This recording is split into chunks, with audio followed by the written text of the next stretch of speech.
संजय बिडवे आणि संतोष बिडवे आपण येऊन गुरुवाऱ्यांचं स्वागत करायचं आहे.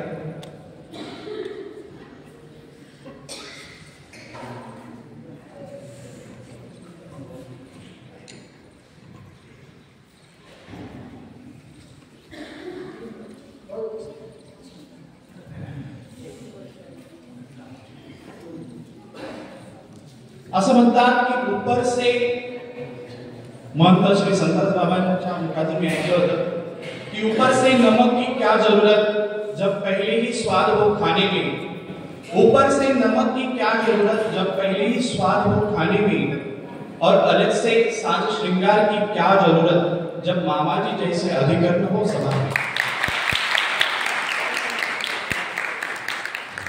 तसेच उपस्थित अतिथींचे म्हणजेच केपानगरहून आलेल्या आत्याबाईजी, तपस्विनी वंदनाबाई पंजाबी यांचे स्वागत जे संजय बिडवे आहेत आणि संतोष बिडवे आहेत त्यांच्या सौभाग्यवती करतील।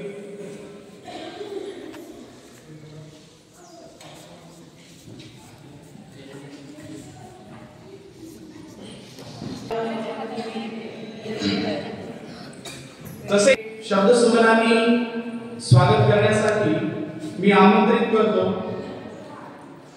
धर्मकुमारी ईशिताताई महानोळे यांना।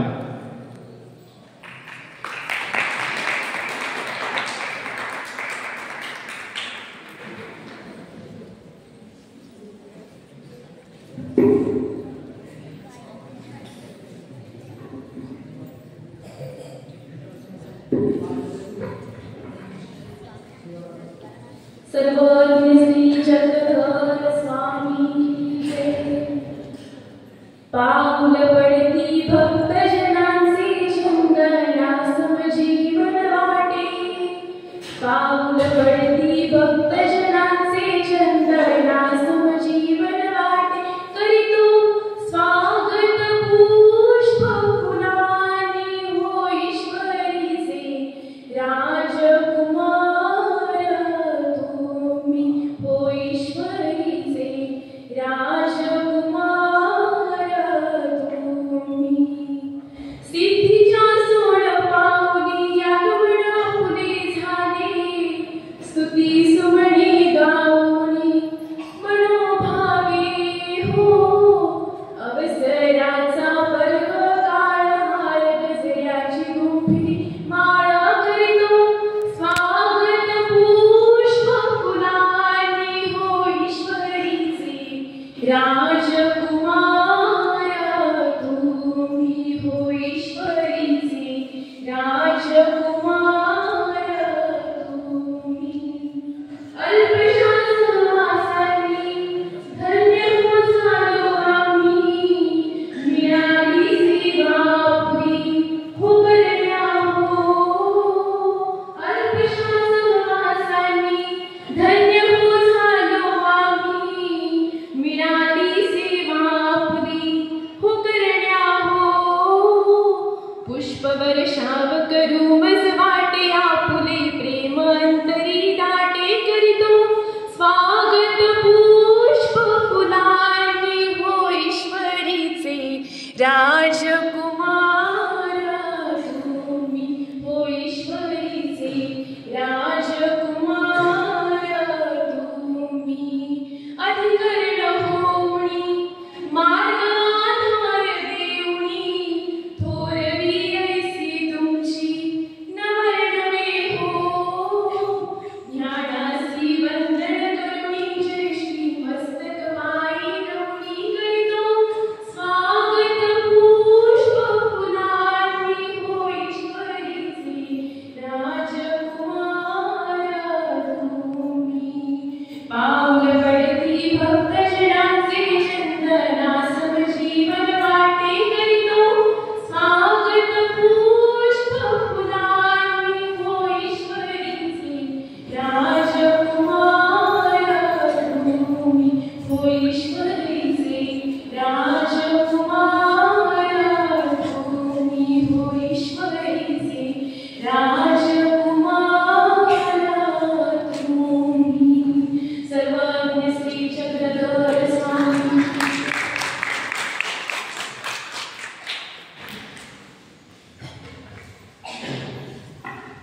धन्यवाद ताई। ताईंचे पुनश्च एकदा आपण टाळ्याच्या जो गजरामध्ये स्वागत करू। बंधूंनो,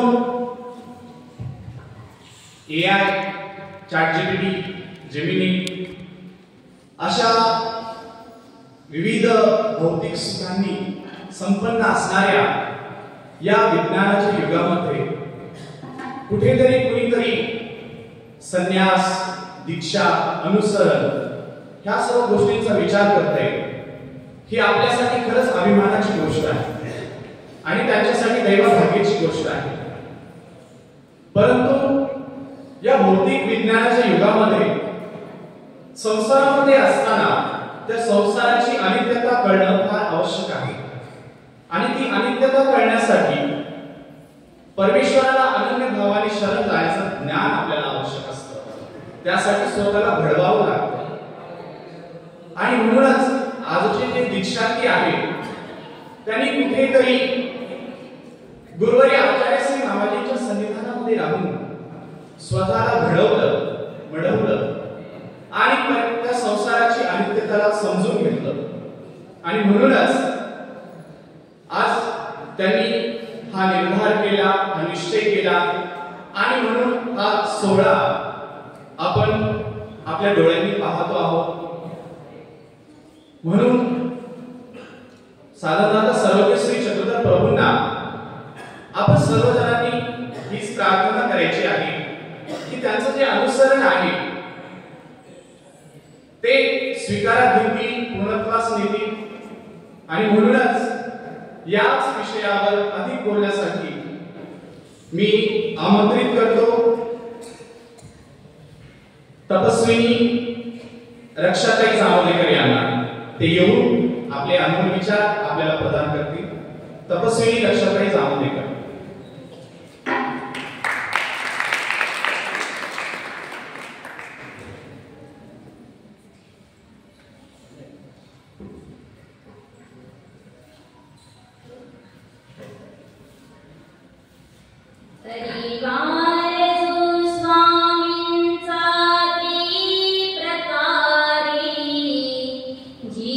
दर्शनी बोधवंतानुसरे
हो, नक्कीच जाता येईल. आपण जर प्रयत्न केला तर नक्कीच आपल्याला त्या परमेश्वराकडे जाता येईल, त्या साधनदात्याकडे जाता येईल. परंतु त्यासाठी आपल्याला आधी अनुकरण पाहावे लागेल. मग हे अनुकरण म्हणजे काय? तर अनुकरण म्हणजे जसे आपण घरामध्ये बसून एखाद्याशी मोबाईलवर संवाद साधत असतो. तो पुढचा व्यक्ती आपल्याला विचारतो की तुम्ही कुठेपर्यंत पोहोचले, निघाले की नाही. तेव्हा तो व्यक्ती म्हणतो हे काय आता अर्ध्यामध्ये पोहोचलो. आणि हे जसं खोटं बोलणं ते लहान मुलं ऐकतात आणि ते आपलं अनुकरण करतात. याला अनुकरण म्हणतात. आणि हेच अनुकरण कृतीतून सुद्धा घडतं. जसे एकटा एक कीर्तनकार कीर्तन करीत होता. तो कीर्तनकार विरहाचा प्रसंग सांगत होता आणि एवढ्यातच एक टाळी वाजली आणि त्यामागे हजारो टाळ्या वाजल्या. कीर्तनकाराला आश्चर्य वाटलं. त्या कीर्तनकाराला प्रश्न पडला, मी तर विरहाचा प्रसंग सांगतोय आणि सगळेजण टाळ्या का वाजवत आहेत. म्हणून त्या कीर्तनकाराने सर्वीकडे नजर फिरवली. तेव्हा त्याला एका कोपऱ्यामध्ये बसलेला एक व्यक्ती दिसला आणि कीर्तनकाराच्या लक्षात आलं तो व्यक्ती तंबाखू पटत होता आणि त्यावर थाप मारत होता. आणि त्याची थाप ऐकता सर्वांनी त्याचं अनुकरण केलं. हेच ते अनुकरण. या अनुकरणाने माणूस घडतोही आणि बिघडतोही. हे ते अनुकरण. आणि अनुसरण म्हटलं तर त्यावर विचाराचे अधिष्ठान आहे. आणि अनुकरण आणि अनुकरण करायचं म्हटलं तर त्या परमेश्वराचं आपण अनुकरण करू शकत नाही. त्या परमेश्वराच्या पावलावर पाऊल आपण करू शकत नाही. परंतु त्या परमेश्वराच्या भक्तासारखी तर आपण वर्तन करू शकतो ना. अहो, आमचे स्वामी जेव्हा भंडाराला निघंट भंडारीकाराच्या घरी भिक्षा मागण्याकरिता गेले आणि खरं सांगायचं म्हटलं तर या संपूर्ण विश्वाच्या मालकाला, ज्या परमेश्वराकडे सर्वस्व आहे, त्या परमेश्वराने या सृष्टीची रचना केली, त्या परमेश्वराला भिक्षा मागण्याची गरज आहे का? नाही. परंतु तो परमेश्वर भक्ताला भेटण्याची तळमळ करत असतो. आणि अशा भक्ताला शोधत शोधत आमचे स्वामी भंडारीकाराच्या घरी भिक्षा मागण्याकरिता गेले. आणि तेव्हा भंडारीकार काही ग्रंथ वाचत होते. त्या ग्रंथामध्ये ते शोधत होते, त्या ग्रंथामध्ये ते ईश्वर पुरुषाची लक्षणे शोधत होते. परंतु त्यांना काही सापडत नव्हते. आणि तेव्हा दारामध्ये भिक्षेसाठी उभे असलेले आमचे स्वामी म्हणतात, भटो मागील थांबून पहा. आणि काय आश्चर्य, भटाने मागील पान उघडताच त्यांना ईश्वर पुरुषाची लक्षणे दिसली. आणि असं ते ईश्वर पुरुषाची लक्षणे दिसली नाही तर स्वामींची श्रीमूर्ती बघून त्यांना असाही उमट झाला की हेच माझे ज्ञानप्राप्त आहे, दक्ष आहे, सुहृद आहे. म्हणून भंडारेकार स्वामींच्या पाठीमागे निघाले. तेव्हा भंडारेकाराची पत्नी दाराची सुटली होती. ती म्हणाली, कुठे निघाले? तेव्हा भंडारेकार म्हणतात, आतापर्यंत आम्ही तुमची होतो म्हणून तुमच्या सोबत राहिलो. आता ज्यांचे आहे त्यांच्या सोबत निघालो. बघा, भंडारेकारांनी क्षणाचाही विचार न करता ते स्वामींच्या पाठीमागे निघाले. आणि कदाचित जर त्यांची वाट चुकली असती तर ते प्रपंचाकडे सुद्धा वळले असते. परंतु त्यांना जाणीव होती की मी आतापर्यंत जे काही नाना पुण्य अनंत व्रतादी इत्यादी जे काही केलं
ताईंची पुनश्च एकदा टाळ्यांच्या गजरामध्ये आपण स्वागत करू. त्यांनी अतिशय अनमोल विचार आपल्याला प्रदान केले. खरंच अनुकरणातून अनुसरण म्हणजे काय असतं हे त्यांनी आपल्याला सांगितलं.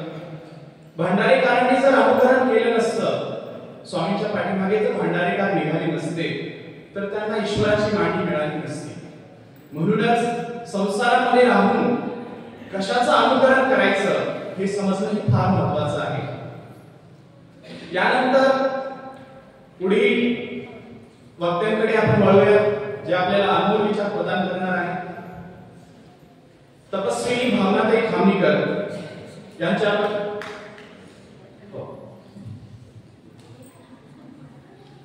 यानंतर सोहळ्यात जो ज्या निमित्ताने हा सोहळा आयोजित केला आहे असा संन्यास दीक्षा विधी तो आधी संपन्न होईल आणि नंतर आपण वक्त्यांचे विचार ऐकूया.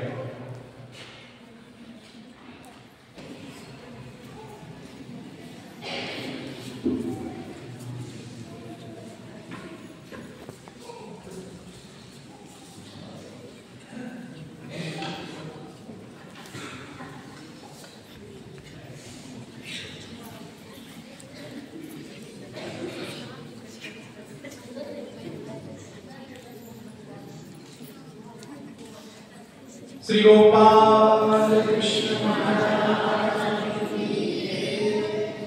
आजच्या दीक्षार्थी आहे अशा प्रतीक्षा संजय बडवे या गुरुवारी आचार्य श्री महाराजांना निमित्त करून ईश्वरानुसरण करत आहे.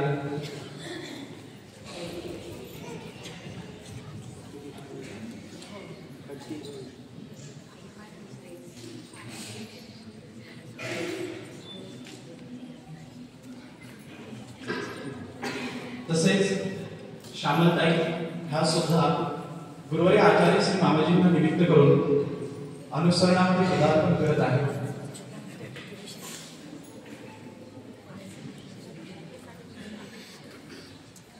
तर दीक्षामंत्र म्हणण्यासाठी मी आमंत्रित करतो धर्मकुमारी ईश्वरीताई महानुभाव यांना.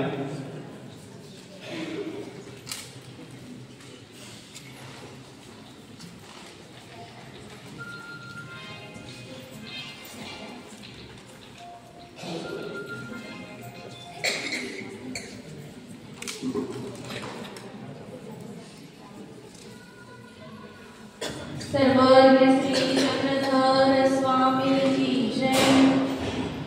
सोचमी दीन कुकर्मी अधर्मी वासनावसी चुकलेल्या प्रवाशांना रक्षिबा शरणागता तुझ्याची मार्गी चालावे तुझेची चिंतन व्हावे संन्यास साधण्यासाठी रक्षिबा शरणागता तव आज्ञा मोडून झाले ननुसरण सर्वदा बदली तू आता रक्षिबा शरणागता हे नजिकावे धर्मी चंचल चित्तावरी चिंतनी चिंतनावे रक्षिबा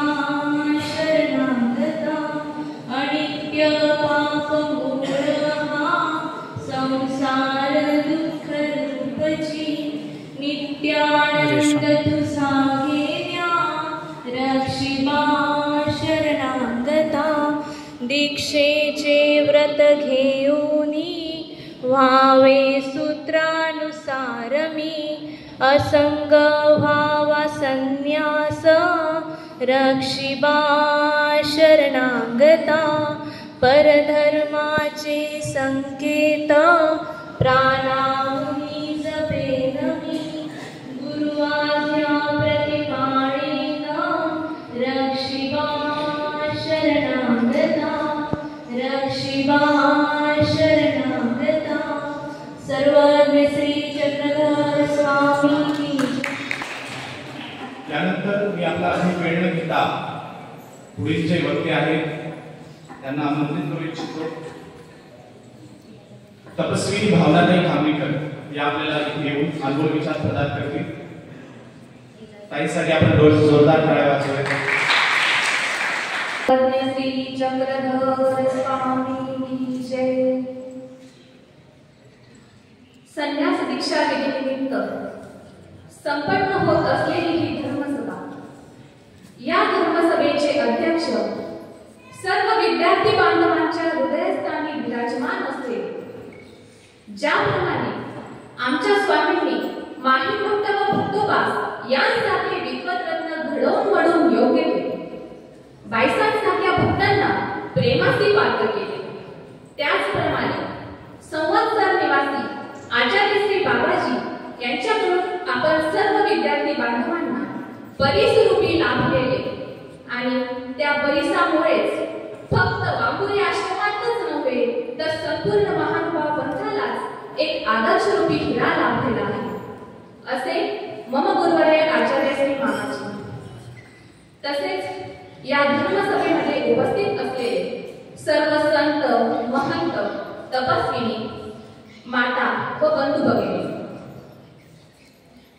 सर्वप्रथम असंविधानी साधनदाता सर्वज्ञ श्री चक्रधर स्वामींच्या व संविधानी मामाजींसारख्या थोर अधिकरणांच्या श्री चरणी नतमस्तक होऊन मी माझ्या विषयाला सुरुवात करते.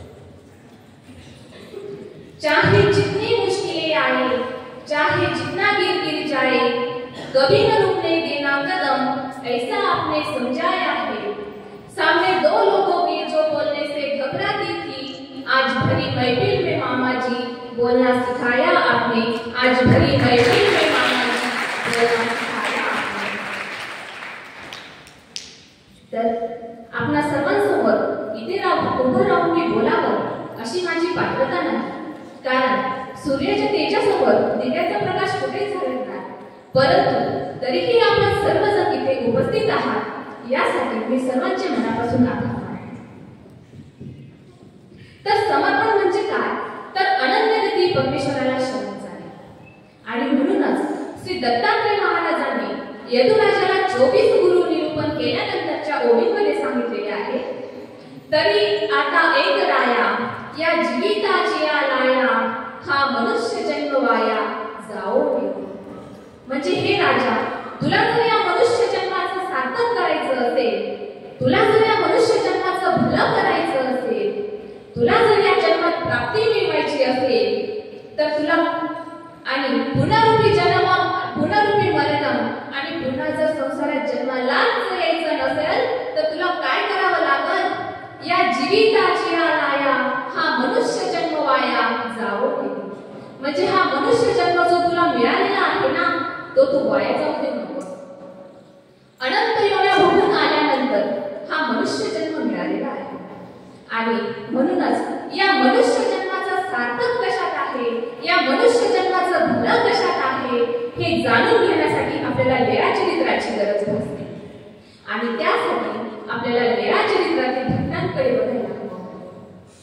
चरित्रातील भक्तांकडे त्याग आहे, त्यांच्याकडे समर्पण आहे, त्यांच्याकडे परमेश्वराला शरण जाण्याची भावना. लीळाचरित्र आपल्याला एक अमृत संजीवनी देत असतं. माय फुलेकडे वेग दिसला, खेळी गोळीकडे त्याग दिसला, प्रेम वेळी बायसा दिसली, साधी भोळी अवसा दिसली. नकळत कळत नसतानाही पुन्हा संबंध मागणारी साधा दिसली. आणि हेच समर्पण महत्वाचं आहे. आणि हेच समर्पण आणि हाच त्याग आमच्या स्वामींना जास्त अभिप्रेत आहे. हेच समर्पण आमच्या स्वामींना जास्त अभिप्रेत आहे.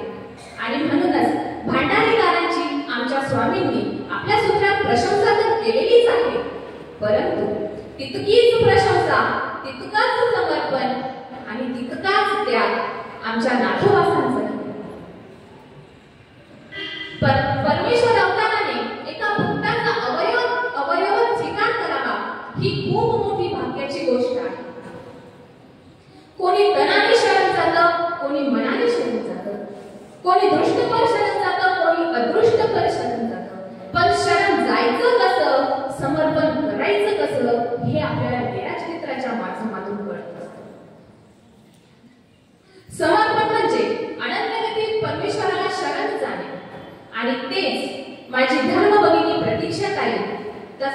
श्यामलताई यांनी केलेलं आहे. सर्व संघ परित्याग करून त्या परमेश्वराच्या श्रीचरणी समर्पित झालेले आहे. आपल्या सर्वांना कुठे ना कुठे शरण घेत जावंच लागतं. परंतु तुमचा असा समज आहे की त्याग आणि समर्पण हे फक्त साधू लोकांनीच करायचं असतं आणि हे फक्त साधू लोकांसाठीच असतं. परंतु हा तुमचा गैरसमज आहे. कारण त्याग हा संसारातही घडत असताना दिसतो. आपल्याला इतिहासाने अनेक उदाहरण दिलेली आहेत. हसत हसत फाशीकडे जाणारे देशभक्त, केवढा मोठा हा त्याग. परंतु देशासाठी का होईना केलाच ना त्याग, घडलाच ना त्याग. आणि म्हणून श्रीकृष्ण महाराजांनी आपल्या गीतेमध्ये सांगितलेले आहे, त्यागात शांती अनंतरम, म्हणजे त्यागातूनच शांती जन्माला येते. आणि तुम्हाला जर शांती मिळवायची असेल तर तुम्हाला त्याग हा करावाच लागेल. तर कर्मातून मुक्त होण्यासाठी आपण तर कर्मातून मुक्त होण्याचाच प्रयत्न करीत असतो. एखाद्या पाहुण्याच्या घरी गेलो आणि तिथे जर मनासारखं नसलं तर तिथून लवकर निघण्याचा प्रयत्न करीत असतो. उन्हातून सावलीत जाण्याचा प्रयत्न करीत असतो. आजारी पडलो तर लवकर बरं व्हावं यासाठी नाही मी प्रयत्न करीत असतो. फक्त कोण्याही व्याधीतून मुक्त होणं हेच आपलं ध्येय असतं. आणि त्यासाठी आपण स्वइच्छेने समर्पित होऊन जातो, अधीन होऊन जातो.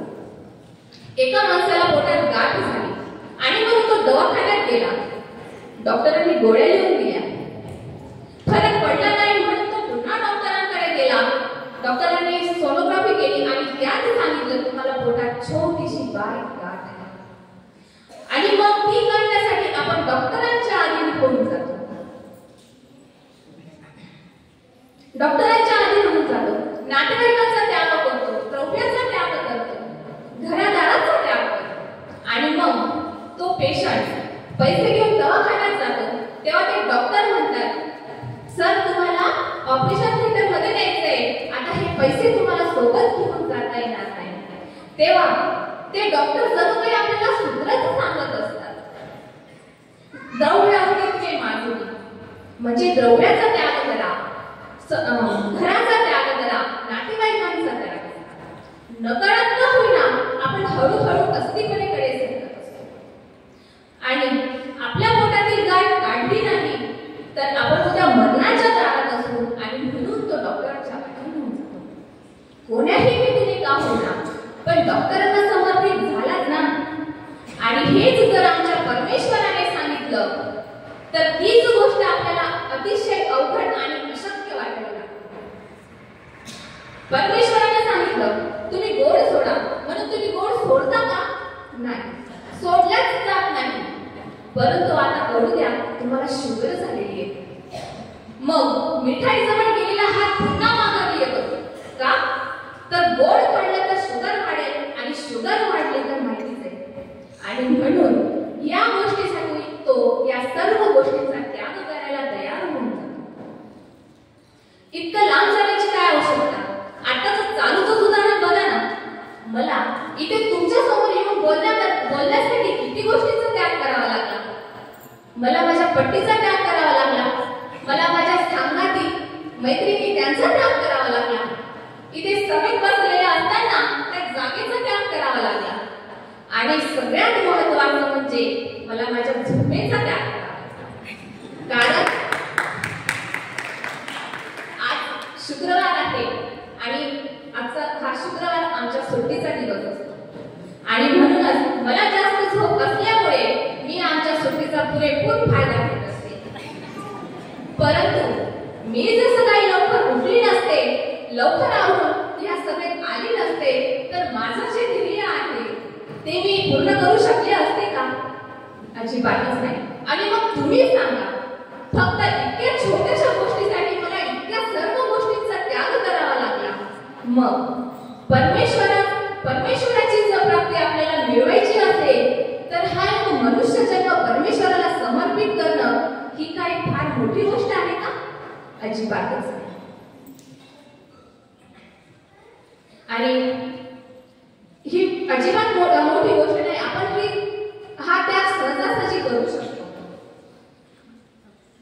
संपूर्ण जगाचा मालक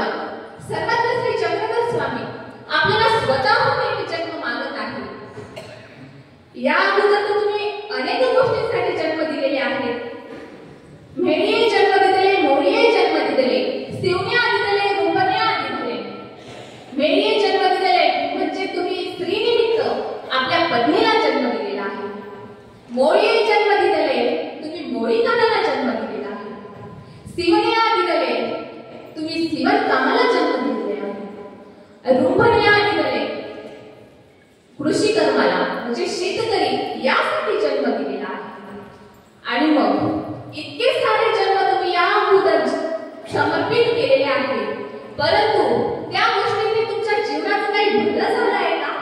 तुम्हाला कोणती प्राप्ती मिळाली आहे का? नाही. आणि म्हणूनच परमेश्वराने हा प्रस्तुत जन्म मागितलेला आहे आणि परमेश्वर सांगतात की हा जर जन्म तुम्ही मला समर्पित केला तर मग काय होईल ते पाहिजो, म्हणजे तुम्हाला जो काही लाभ प्राप्त होईल त्याचा तुम्ही कधी विचारही केलेला नसेल. तर प्रतीक्षाताईंनी सर्व संघ परित्याग करून परमेश्वराच्या श्रीचरणी समर्पित तर झालेल्याच आहे, परंतु त्यांच्या आई वडिलांचा जो त्याग आहे त्याकडे आपल्याला दुर्लक्ष करून चालणार नाही. कारण आपलं एक फूल परमेश्वराच्या श्रीचरणी समर्पित करणं ही काही साधी गोष्ट नाही. यासाठी खूप मोठं अंतःकरण लागत असतं आणि त्यासाठी पूर्वजोड ही जोडायला पाहिजे. आणि हीच पूर्वजोड ही या दाम्पत्याने जोडलेली आहे. आणि म्हणूनच आपलं एक फूल परमेश्वराच्या श्रीचरणी समर्पित करणं हा सुवर्ण योग यांच्या जीवनात आलेला आहे. तसेच आमच्या मामाजींच्या सान्निध्यात आमच्या मामाजींसारख्या अधिकाऱ्यांचं सन्निधान लाभावं हे काही साधी गोष्ट नाही. यासाठीही खूप मोठं भाग्य लागत असतं. तर असो, आमच्या मामाजींना वेळेचं पालन करायला खूप आवडतं आणि मी मामाजींची शिकीण असल्यामुळे मला ते केलंच पाहिजे. आणि बोलत असताना ज्या काही चुका झाल्या असतील तर आपण सर्वांनी उदाहरण करणारं मला क्षमा करावी. आणि शेवटी प्रतीक्षाताई तसेच श्यामलताई यांचं अनुसरण साधनदाता सर्वज्ञ श्री चक्रधर स्वामी आपल्या पदरात घेऊ अशी प्रभूचरणी प्रार्थना करते. दंडवत.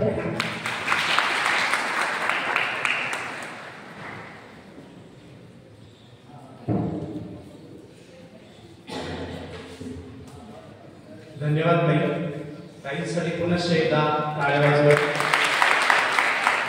त्यांनी अतिशय अनमोल विचार आपल्याला प्रदान केले. त्यांनी सांगितलं वेळेचं महत्व, त्यांनी सांगितलं परमेश्वराला जीवन अर्पण करण्याचं महत्व. आणि म्हणूनच या संसारामध्ये आपण वावरत असताना कुठेतरी परमेश्वराला आपण वेळ देण्यामध्ये, ईश्वर चिंतनामध्ये वेळ घालवण्यामध्ये कमी पडत असतो. असं म्हणतात ना की बेच दी क्यों जिंदगी दो चार आने के लिए, म्हणजेच द्रव्यासाठी. बेच दी क्यों जिंदगी दो चार आने के लिए, एक दो तो लम्हे रखता प्रभु नाम गाने के लिए, प्रभु नाम गाने. बंधूंनो, मी आपला अधिक वेळ घेणार नाही. ताईंनी वेळेचं महत्व आपल्याला सांगितलेलंच आहे आणि ते वास्तविकही आहे. म्हणून पुढील वक्त्यांना मी आमंत्रित करू इच्छितो. पूजनीय श्री सात्विकमुनी दादाजी सातारकर यांना त्यांनी येऊन आपले अनमोल विचार प्रदान करावे. दादांसाठी टाळ्यांच्या गजरामध्ये आपण